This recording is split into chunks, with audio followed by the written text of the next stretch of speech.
안녕하세요. 자, 이번 시간에는 이제 조선 전기 대외 관계로 가겠습니다. 대외 관계만 하면 이제 조선 전기의 정치는 이제 마무리되는 겁니다. 자, 조선 전기의 대외 관계는 먼저 4대 교린에서부터 출발한다고. 4대 교린. 그래서 태조의 3대 정책 다시 한다 그랬지. 그 중에 하나가 4대 교린 정책이다.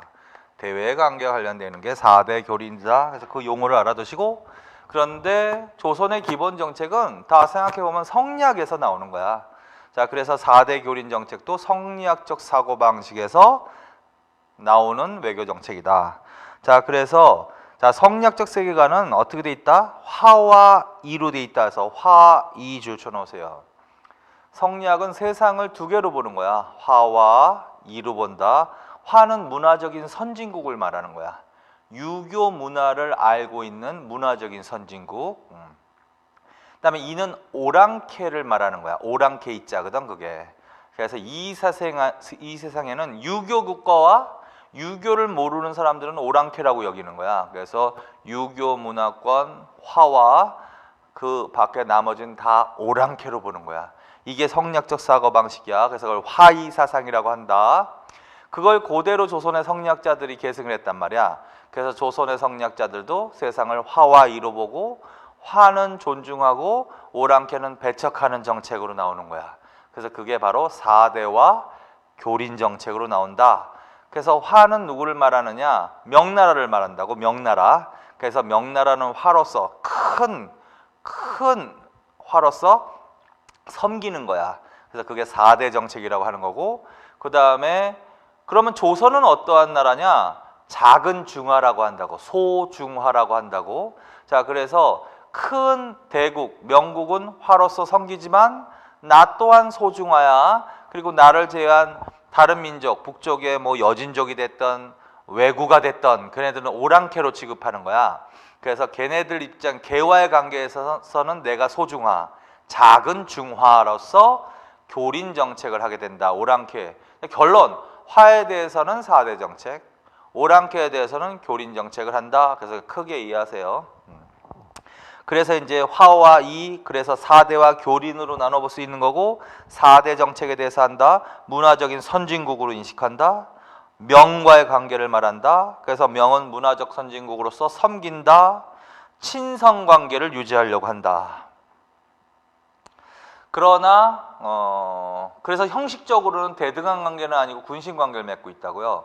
근데 우리가 신하로서 명을 군으로 섬기는 것은 주권을 뺏기는 게 아니라 명은 선진국이기 때문에 명과의 교류를 통해서 명나라로부터 인정받음으로써 정치적 안정, 왕권의 안정을 추구하거나 명과의 교류를 통해서 경제, 문화적인, 실리적 욕구를 추구하려는 목적이 강했다.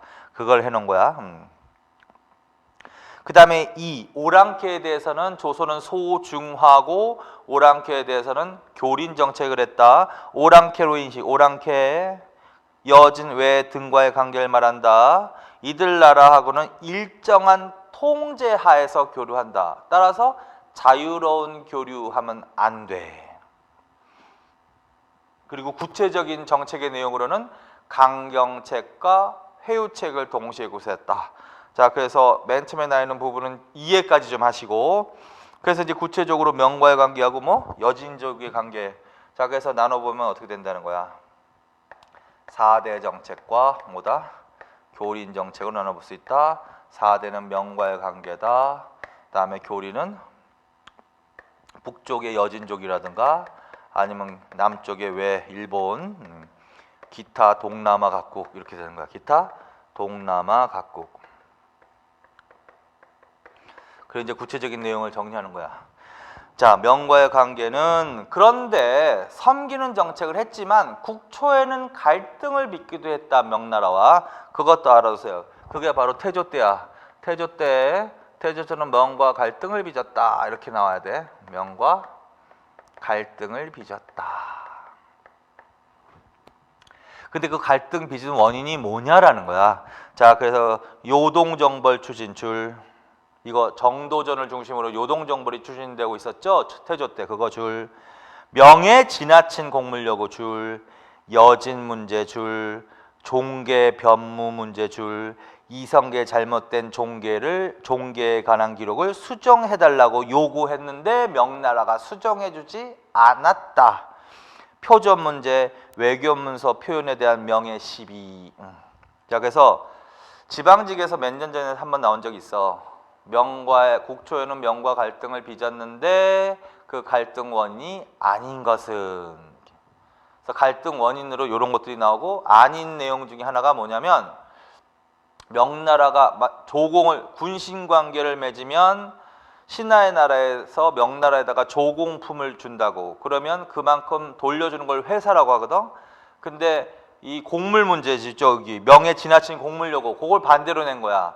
그러니까 조선에서 가져간 곡물이 명이 작다고 더 가져오라고 시비를 건 거지, 명나라에서 조선에 돌려준 회사품이 적다고 조선이 시비를 걸었다, 이렇게 문장이 나온 적이 있다라는 거야. 자, 그래서 그게 아니라는 거. 자, 그래서 요동정벌 추진 문제, 그다음에 명나라의 지나친 곡물 요구 문제, 그다음에 여진에 관한 문제, 종계변무, 그다음에 표전 문제, 이런 것들이 주요 갈등 원인이다. 자, 그리고 친선 관계를 유지했다. 구체적으로는 사신을 파견한다. 정기사신출, 하정사, 성절사, 천추사, 동지사, 이렇게 4개 줄쳐 놓으세요. 자, 그래서 형식적으로는 군신 관계를 맺고 있고, 조선에서 명나라의 사신을, 정기사신을 파견한다고 1년에 4번 갔다는 소리야. 그래서 연초에 하정사, 그다음 명황제 생일날 성절사, 천추사는 황태자 생일날, 연말에 동지사, 이런 식으로 줄쳐놔. 그다음에 그것 말고도 비정기사신이 있었습니다. 자, 그래서 하정사, 성절사, 천추사, 동지사는 정기사신의 이름이야. 그 다음에 이제 이 사신이 왔다 갔다 하면서 조공과 회사가 일어난다고. 자, 조공은 뭐냐면 신하의 나라인 조선이 명나라에 가져가는 물건을 조공품이라고 한다. 그래서 조공을 드리러 간다. 그러면 그 명나라에서 다시 조선에 물건을 준다고. 그건 회사품이라고 해. 그래서 조공은 조선이 명에 인사하러 가는 걸 조공이라고 하는 거고, 그 다음에 명이 다시 돌려주는 물건은 회사라고 한다고. 그래서 조공과 회사가 일어나고, 이때 이제 양국이 필요한 물건이 교류가 되는 거야. 이걸 경제적으로 표현하면 무역이 될 수 있는 거지. 이걸 조공무역이라고도 한다. 조공무역. 자, 그래서 주로 이제 조공품은 뭘 갖고 갔다? 명에 종이, 붓, 인삼, 화문석, 금은, 도자기 등 줄. 그리고 회사품은 주로 뭐였다? 비단, 서적, 약재, 문방구 줄. 이건 이제 경제 부분에 한 번 더 나오겠죠. 이걸 이제 수출품, 수입품 이렇게 표현할 수도 있다라는 거지. 자, 그래서 명과의 관계 하나 간단하게 정리해놓고, 그런데 더 잘 나오는 건 요 교린 정책을 더 잘 내. 자, 교린 정책. 그래서 이거는 화에 대한 정책, 이거는 오랑캐에 대한 정책이다. 조선은 소중하다. 소중하다. 그래서 이 오랑캐, 여진이나 웰번, 얘네들에 대해서는 조선의 지배자들은 내가 소중하라는 자부심이 있단 말이야. 그리고 얘네들을 오랑캐로 표현한다. 자, 그래서 우리가 명나라에 마치 군신관계를 맺듯이 얘네들과도 우리가 화의 입장에서 오랑캐에 대해서 군신관계를 맺으면서 이제 교류를 하는 거지. 강경책을 쓰기도 하고 회유책을 쓰기도 했다 그랬지. 강경과 회유책을 동시에. 그래서 결국 회유책의 하나는 이제 교류를 허용해 주는 건데, 항상 자유로운 이름은 안 돼. 제한 내지는 통제하의 교류를 허용한다. 이런 식으로 이해를 하면 돼. 자, 그래서 교린 정책의 의미다 이게. 그리고 구체적으로 이제 여진에 대한 정책으로 간다. 먼저 여진은 북방 개척과 관련이 있다고요. 북방 개척. 조선은 국적부터 적극적인 북방 개척이 정책을 실시했다. 그것도 눈으로 읽고, 강력한 토벌 정책과 함께 회유 표습하는 정책을 실시했다. 강경과 회유책을 동시에 실시했다. 맞다. 그리고 사군육진, 그거 이제 별표 쳐놓는 거야. 그래서 국초부터 적극적인 북방 개척을 한 결과 무엇을 설치했다? 서북 사군과 동북 육진. 이거는 이제 외우셔야 돼. 어느 왕대로 간다? 세종대왕 때로 간다. 그래서 서북 사군과 동북 육진이 개척되었습니다. 그러면 세종으로 간다. 의미가 있다. 세종 동그라미, 최윤덕 이천 서북사군, 김종서 동북육진. 자, 그리고 그때 간단하게 설명했지. 서북사군은 압록강이라고. 그래서 압록강에 설치한 거야. 그러니까 압록강역을 확보하고 거기에 서북사군, 여기에 동북육지는 두만강이야. 두만강. 이게 의미가 있다. 어떤 의미다? 압록강과 두만강으로 하는 오늘날과 같은 국경선 확보. 그거 줄쳐놓으세요. 자, 그래서 세종대왕 때는 압록강을 확보하고 사군 설치, 두만강을 확보하고 육군 설치. 그래서 오늘날과 같은 국경선을 확보한 시기 있다. 그렇게 외우시면 돼. 자, 그 다음에 기타 무슨 정책을 폈다? 삼인, 다 줄쳐놔. 삼인, 토관, 동화, 그 다음에 국경무역, 조공무역 허용 이렇게. 자, 그래서 이 북방 개척, 북방을 이제 15세기에는 국방력이 세서 이렇게 사군과 육진도 개척해서 이제 안전된 국경선을 확보했어. 그런데 아직까지는 이 지역은요, 여진족이 많이 살았거든. 조선인의 비율이 적었거든. 그래서 지금 당장은 힘이 있어서 이걸 확보했지만 계속 가다 보면 또 뺏길 수도 있는 거지. 그래서 조선인의 비중을 높여야 되겠다라고 생각을 한 거지. 자, 그래서 남쪽에 있는 삼남 지방의 주민의 일부, 하여튼 남쪽 지방의 주민을 북쪽으로 이주하게 하는 정책을 폈어. 그걸 삼인 정책이라 하는 거야. 그래서 개념 정도 알아놔. 삼인 정책. 자, 그 다음에 그 북쪽 지방에는 그 지역민을 무엇에 임명? 이거 관직이야. 토관에 임명해서 주로 북쪽 지방을 안정적으로 확보하기 위해서, 통치하기 위해서 그 지역민을 토관에 임명해서 통치를 보좌하도록 했다. 그걸 토관제도라고 한다. 자, 그 다음에 여진족에 대해서도 여진족을 동화시키려는 정책을 폈다. 구체적으로는 귀순을 장려한다. 그러면 관직, 토지, 주택 등을 지급하기도 했다. 자, 이거 다 북방 개척과 관련 있는 정책인 거 맞죠? 자, 그래서 삼인 정책도 했다. 토관제도도 실시했다. 그 다음에 동화 정책도 실시했다고 단어 자체. 자, 그 다음에 이제 여진족이 왜 문제냐면 자꾸 국경선을 침범한단 말이야. 그래서 싸움이 자주 일어나니까 얘네들의 침입을 막기 위해서는 결국은 얘네들이 부족한 게 많기 때문에 침입을 하는 거거든. 그래서 교류를 허용하는 거야. 회유 정책을 쓰기도 하는 거지. 자, 그래서 무슨 무역과 무슨 무역을 허용했다? 국경무역과 조공무역을 허용했다. 자, 그래서 국경무역을 위해서 어디에 무엇을 설치했대? 경성경원에 무역소 설치 줄. 그리고 조공무역. 아까 조공이란 단어는 아까 명나라 할 때 얘기 나왔죠. 두 나라가 대등한 관계 아니라 군신 관계를 맺고 있으면 조공과 회사가 이루어진단 말이야. 그래서 이 오랑캐에 대해서는 조선이 군이란 말이야. 그리고 이 오랑캐가 신하란 말이야. 그래서 얘네들 신하들도 우리나라에 조공을 들이러 온단 말이지. 그래서 그걸 조공무역을 허용한다는 얘기지. 그래서 여진사신이 조공을 들이러 한양까지 왔을 때 그 여진사신이 묵는 숙소를 설치했다는 거야. 자, 그래서 한양에 북평관 설치줄. 조공무역을 허용했다는 의미. 자, 그래서 제일 잘 나오는 게 서북사군과 동북육지니까 이거 반드시 기억하시고, 그러면 이 여진족에 대한 정책이 나와야 되는 거지. 북방 개척 관련 얘기가 나오는 거지. 그래서 이걸 위해서 한 일이 뭐야? 삼인, 토관, 동화라는 단어도 기억하시고, 그 다음에 국경무역과 조공무역을 허용하기 위해서 설치한 게 뭐다? 경성경원의 무역소 설치, 그 다음에 한양의 북평관 설치. 그런 건 줄쳐놓고 좀 외우세요. 자, 그래서 여진에 대해서는 이런 식으로 해서 강경책을 쓰기도 하고 회유책을 쓰기도 했다. 자, 그 다음에 외구로 간다. 자, 외구. 자, 외구와의 관계는 크게 세 개. 이것도 다 세종으로 가는 거야. 외구의 관계. 자, 외구의 관계는 뭘 정벌한다? 스시마. 근거지를 한번 정벌하는 거지. 스시마. 대마도 정벌. 그 다음에 뭘로 간다? 삼포계양. 그 다음에 또 뭘로 간다? 계해약조. 계해약조.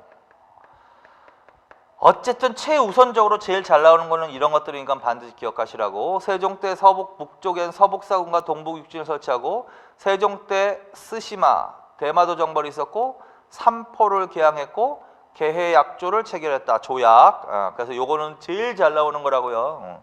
그리고 이제 정리하는 거야, 또 내용을. 자, 스시마 정벌은 외구의 근거지란 말이야. 누구로 하여금? 이종무 줄쳐놓으세요. 그래서 고려 말에도 왜구와 관련해서 대마도 정벌이 한번 있었죠. 창왕 원년에. 자, 그래서 그때하고 비교하기 위해서 지금 역으로 써놓는다.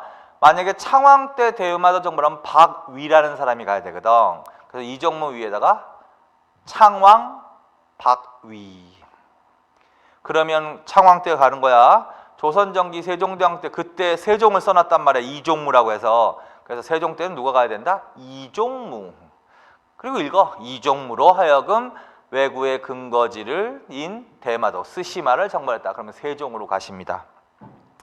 그 다음에 또 세종 때 삼포계양출 교류 허용까지.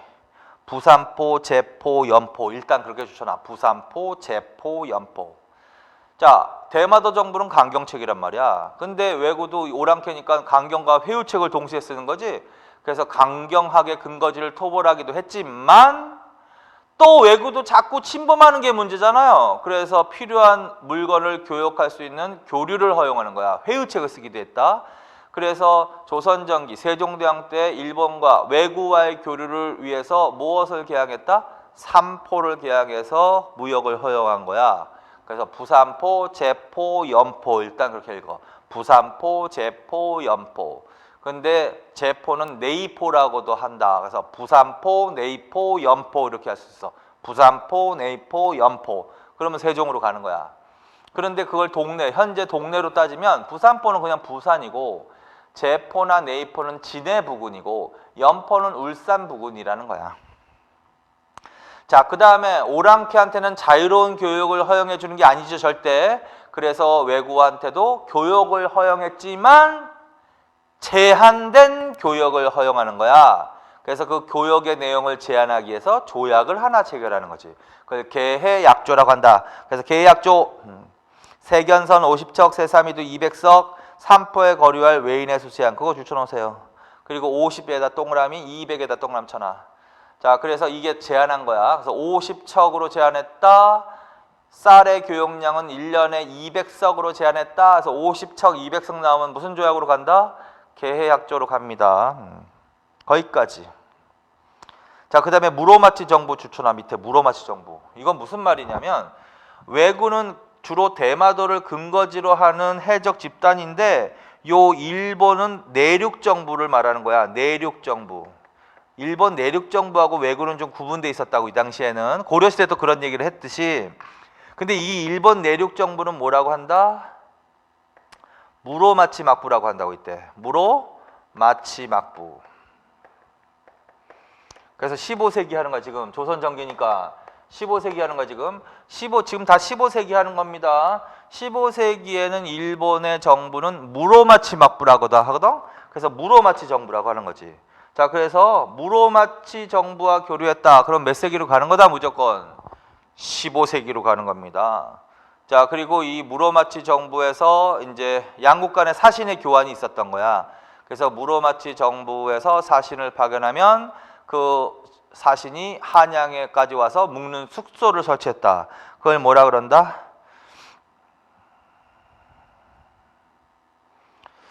안 나왔네. 거기 쓰세요. 거기 무로마치 있죠? 거기 15세기에는 무로마치 정부와 교류했다 이렇게 돼 있죠? 없는 것 같다. 밑에다 써. 밑에다가 그 밑에 무로마치 밑에다가 한양의 동평관, 한양 동평관 설치. 동평관. 이거는 일본 사신이 묵는 숙소를 말하는 거야. 동평관 설치. 그래서 한양에 북평관도 있고 동평관도 있는 거지. 북평관은 여진 사신이 묵는 숙소, 그다음에 동평관은 일본 사신이 묵는 숙소. 자, 그래서 설치되기도 했고. 그 다음에 이제 조선에서 일본의 사신을 파견하기도 했는데 대표적인 사람이 신숙주야. 신숙주 줄. 어느 때 파견됐다? 세종 신숙주. 자, 그래서 세종 때 이 신숙주가 일본에 다녀온다고.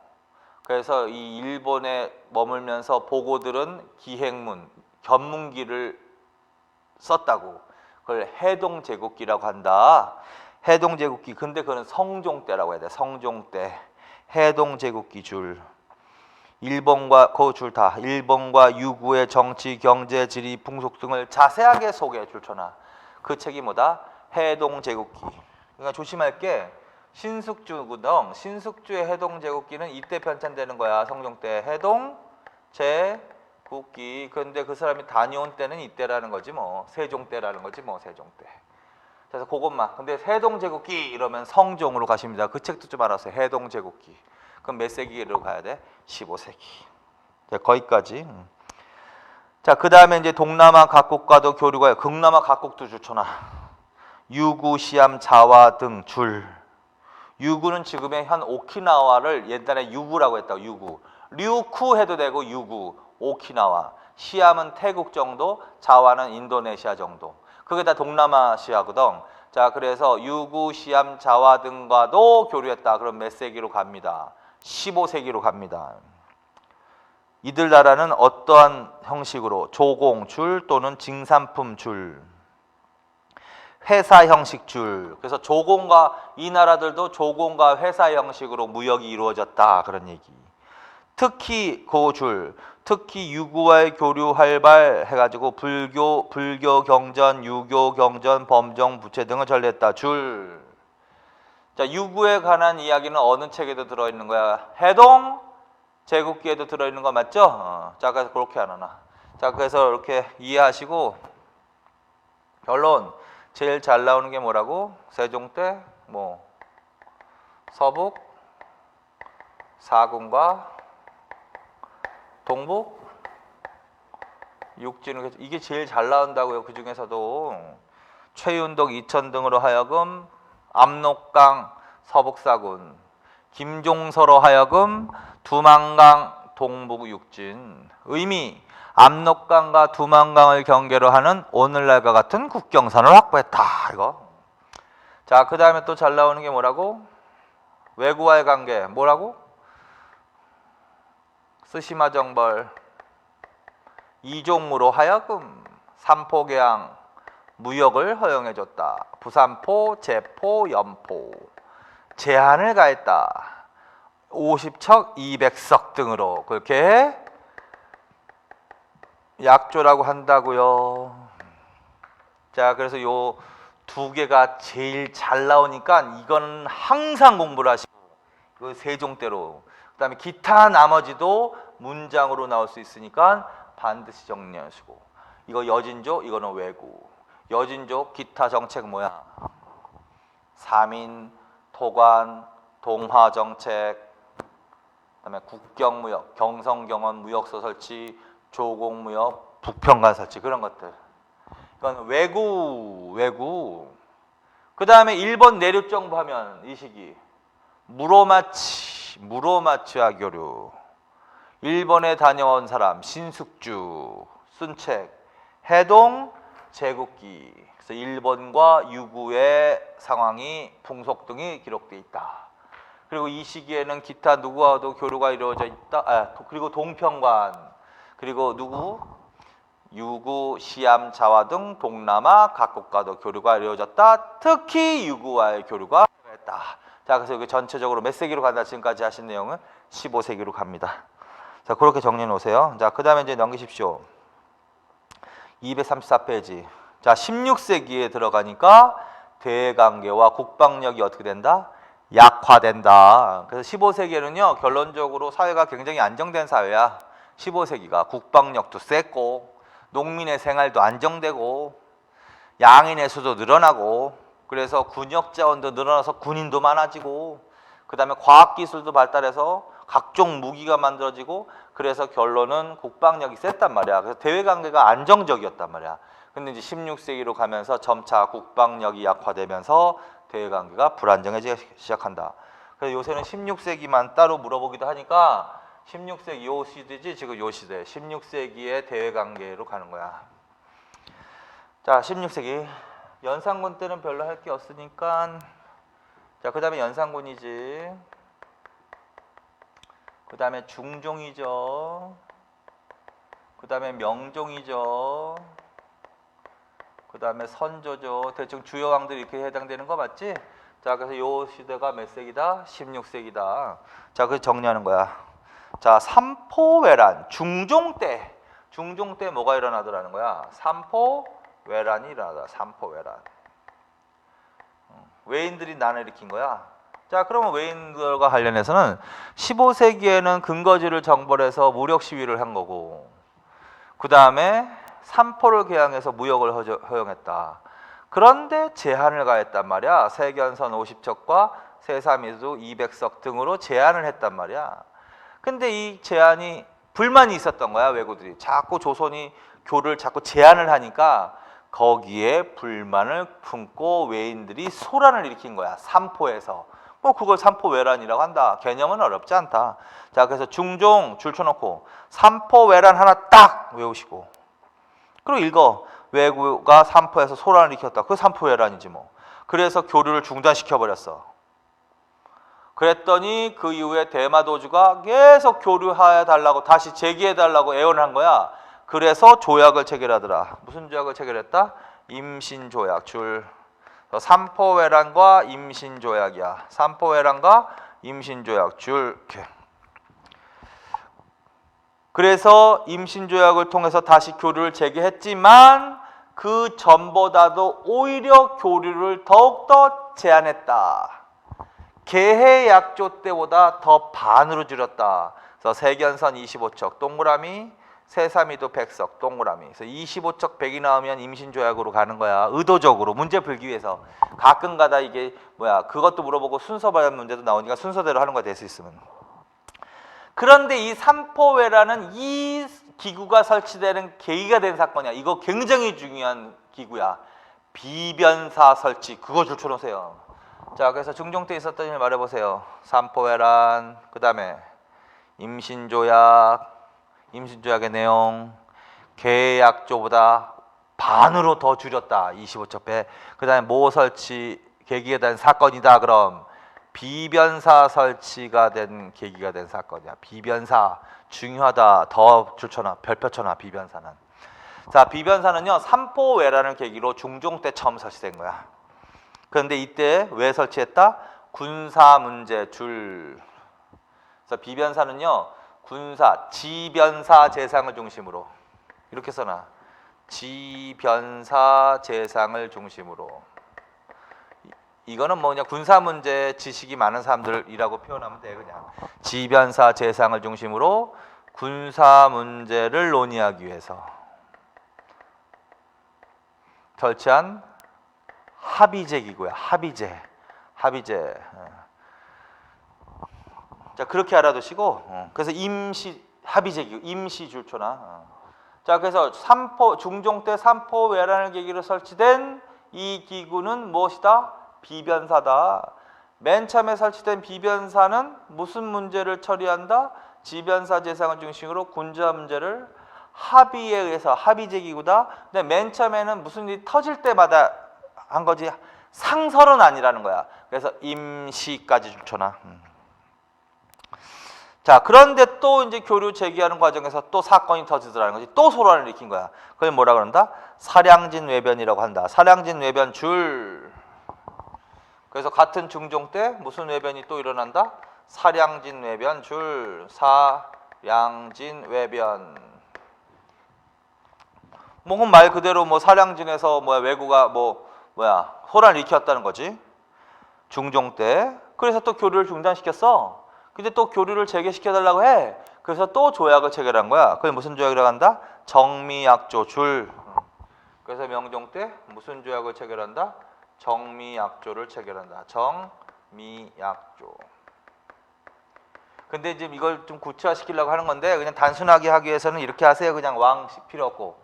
삼포외란과 임신조약이 먼저야. 그렇지? 그 다음에가 사량진 외변과 정미조약이야. 그렇지? 그런 식으로는 갈 수 있지. 그렇게만, 그 줄만 쳐놓으면 돼. 자, 그 다음에 을묘외변으로 간다. 을묘외변. 명종 때 무슨 외변이 일어난다? 을묘외변이 일어납니다. 그래서 사량진 외변 다음에 을묘외변이 일어나는 거야. 을묘외변.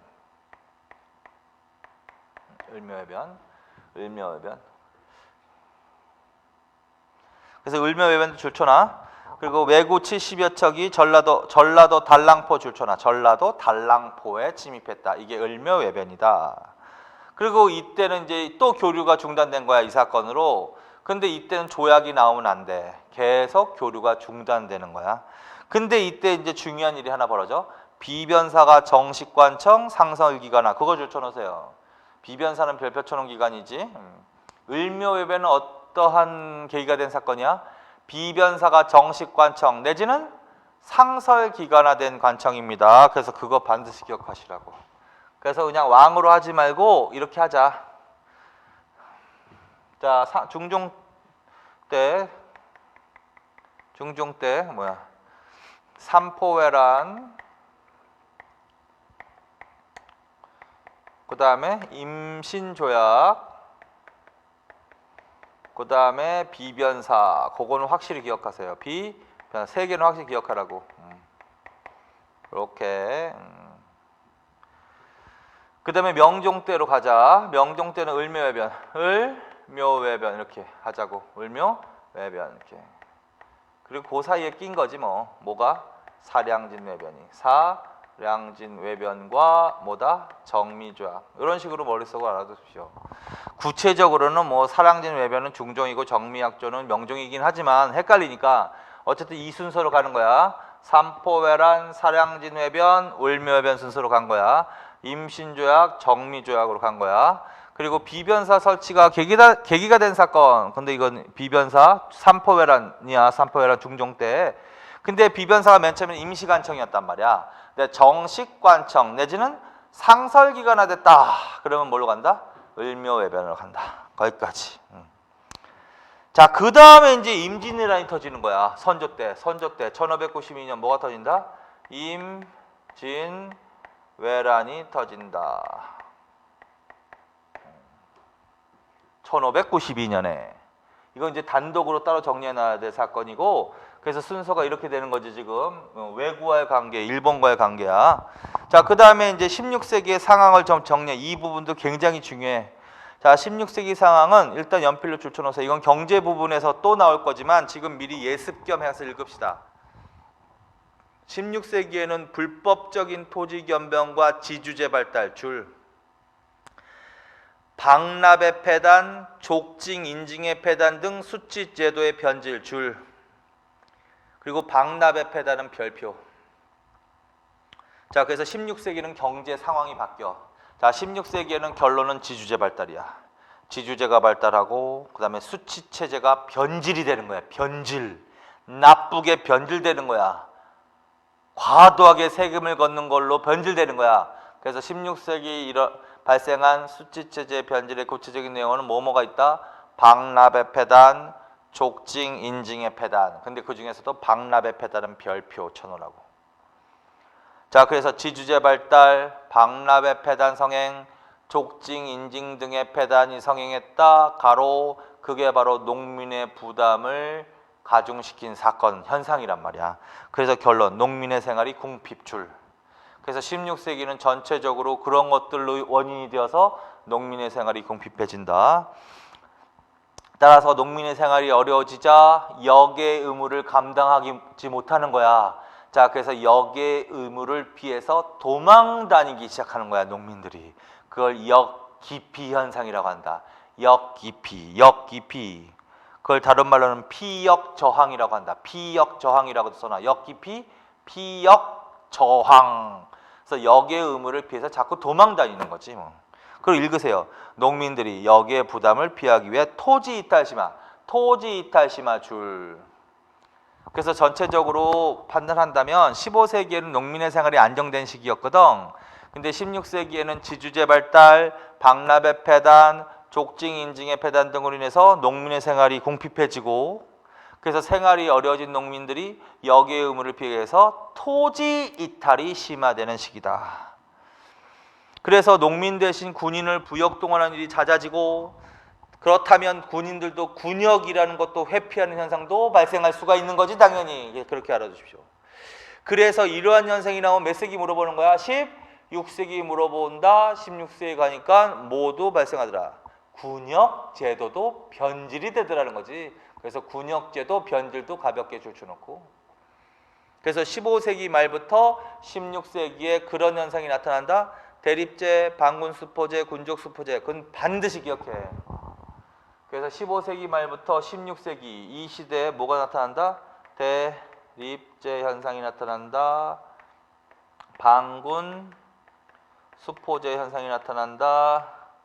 그 다음에 군적 수포제 현상이 나타난다. 세 개. 이건 15세기 말에서 16세기, 전체 16세기로 가는 거야. 그리고 개념 알아놔.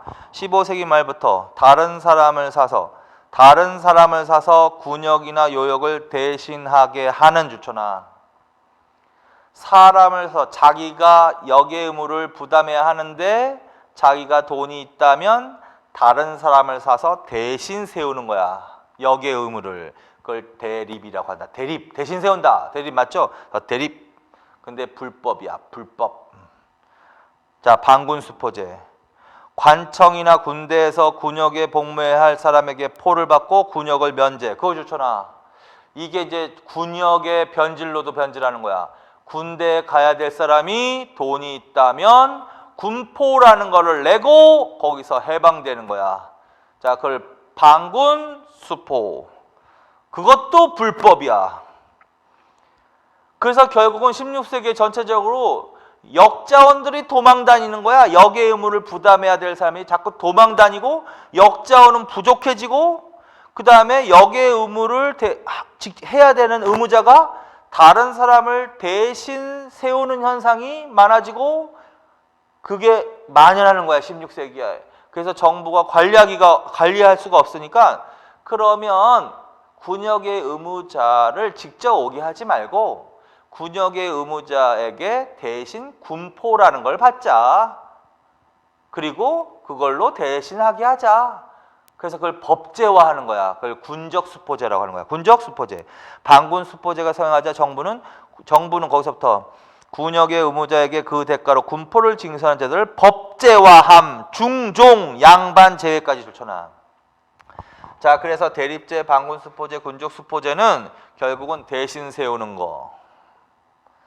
군포를 내고 군역에서 면제받는 거. 이런 현상이라는 거죠, 결론은. 그래서 아예 정부가 그걸 법제화시켜버린 거야. 군적수포제. 어느 왕 때? 중종 때. 자, 그럼 이렇게 되는 거지. 그전에는 군역의 의무자가 직접 자기가 가야 했다고요. 근데 이때는 직접 가지 않아도 군포라는 것만 내면 안 가도 된다는 소리야. 그러면 새롭게 어떻게 해? 직접 가야 될 의무로서 가야 될 의무에서 군포를 납부해야 하는 의무로 바뀐 거야. 돈을 내야 된다는 거야. 쉽게 말해서. 그래서 이때 이 현상은 농민 입장에서는 별로 좋지 않아. 왜? 가난한 농민들, 돈 있는 사람이나 좋은 거지 가난한 사람들은 군포를 낼 돈이 없는데 그걸로 바뀌면 더 안 좋아진 거지. 그러나 돈이 있다면 좋은 거지. 군포를 내고 면제받으니까. 그래서 그걸 이제 법제화 시켰어. 그래서 이제 군역의 의무자로부터 정부가 공식적으로 뭘 받기 시작하는 거야? 군포라는 걸 받기 시작하는 거야.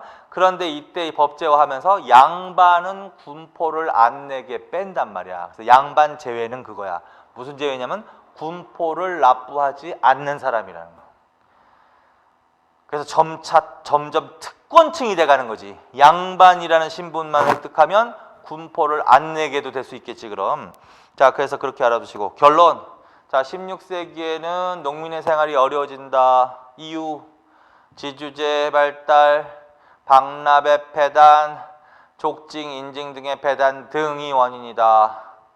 농민의 생활이 궁핍해진 결과로 나타난 현상은 토지 이탈이 심화된다. 몇 세기다? 전체적으로 16세기. 이 시기에 군역제도는 어떻게 된다? 변질. 이 시기에 나타나는 군역제도 변질과 관련해서 나타나는 구체적인 현상이 뭐다? 대립제, 반군수포제, 군적수포제 현상. 그래서 그런 식으로 머릿속에 딱 박아놓으세요. 몇 세기야? 16세기. 그러면 생각을 해봐. 군역제도가 변질된다는 것은 결국은 군역자원이 줄어들고 제대로 안정적으로 운영되지 못한 소리야. 그러면 국방력이 셀 수가 없는 거지. 그 전에는 군역제도가 제대로 운영됐기 때문에 국방력이 셌다고요. 15세기에는.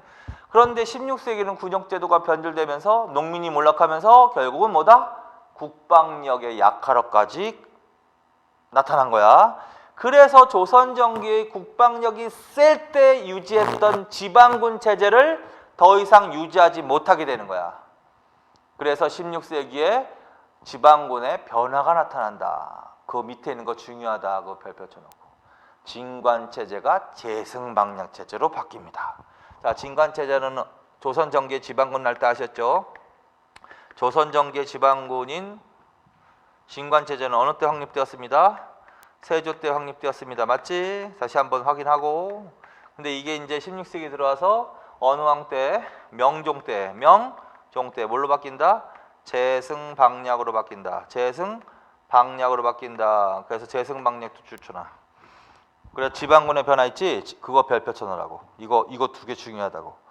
진관체제 다시 복습합니다. 진관체제란 요충지고을의 성을 쌓아 방어줄, 지역적 독립 방어줄, 그리고 그거는 사료집은 나온다 그랬지? 한편 크게 읽고. 그리고 이 체제는 어느 때 확립됐다고? 세조라고 써놔 위에다가. 근데 재승방략도 줄 어느 왕 때? 명종 때. 이건 무슨 방어 체제다? 전국적인 방어줄. 이거 뭐하고 비교하면서 읽는다? 진관 체제는 지역적 독립 방어. 그거 계속 비교해. 지역적 독립 방어. 지역적으로 나누어 독립적으로 방어했다. 그럼 진관 체제를 말하는 거야. 전국적인 방어. 한꺼번에 전국적인 방어 하면 재승방략으로 가는 거야. 그리고 유사시에 이건 처음 나온 거니까 그거 다 주세요. 차라리. 유사시에 필요한 방어처에 각 지역의 병력을 동원해서 중앙에서 파견되는 장수가 지휘하게 하는 방어체제 줄쳐놔. 그리고 중앙에서 거기서부터 중앙에서 파견된 장수가 지휘 꼭 가로쳐놔. 진관체제에서는 누가 군대를 지휘했지? 관찰사 이하 수령이 지휘했지. 근데 재승방략에서는 누가 지휘한다? 중앙에서 파견된 장수야. 중앙에서 파견된 장수가 지휘한다. 그래서 지역적 방어체제에서 전국적인 방어체제로, 관찰사 수령이 지휘한 체제에서 중앙에서 파견되는 장수가 지휘하는. 그래서 그거 반드시 외우세요. 별표 쳐놓고. 그래서 진관체제에서 재승방어체제로 가는 것은 그런 의미도 되는 거야. 그 사이에다가 화살표, 그 중간에 사이 화살표 들어가 있죠? 거기다가 국방력 약화라고 써놓으세요. 국방력이 약화됐기 때문에 그걸로 변한다는 의미도 있다. 자, 그리고 결론. 명종이라고 그랬지 지금 명종. 그럼 명종이면 선조보다 앞인 거죠. 맞죠? 선조보다 앞. 그래서 거기 재승방략 명종이라고 돼 있는 거 있지? 그 옆에다가 화살표 하나 더 걷고 이거 써놔. 선조. 임진왜란 써놔. 임진왜란. 임난. 선조. 이렇게 써놔. 그래서 반드시 그거 기억해. 자, 그러면 임진왜란보다 뭐가 먼저야? 재승방략 체제로 전환된 게 먼저야. 그 다음에 임진왜란을 맞는 거야. 따라서 임진왜란으로 재승방략 체제로 바뀐 게 아니에요. 절대로. 그렇죠? 전에 이미 바뀌었고 임진왜란 때는 재승방략 체제 하에서 임진왜란을 맞은 거야. 그래서 거기까지. 자, 그래서 여기까지 합시다. 자, 여기까지가 바로 이제 몇 세기? 15세기하고 16세기의 대외관계를 계략 정리한 거고, 이제 하이라이트. 임진왜란은 이제 단독으로 정리할 필요가 있으니까 다음 시간에 간략하게 정리하고 그 다음에 이제 조선 후기 정치로 들어가겠습니다. 수고하셨습니다.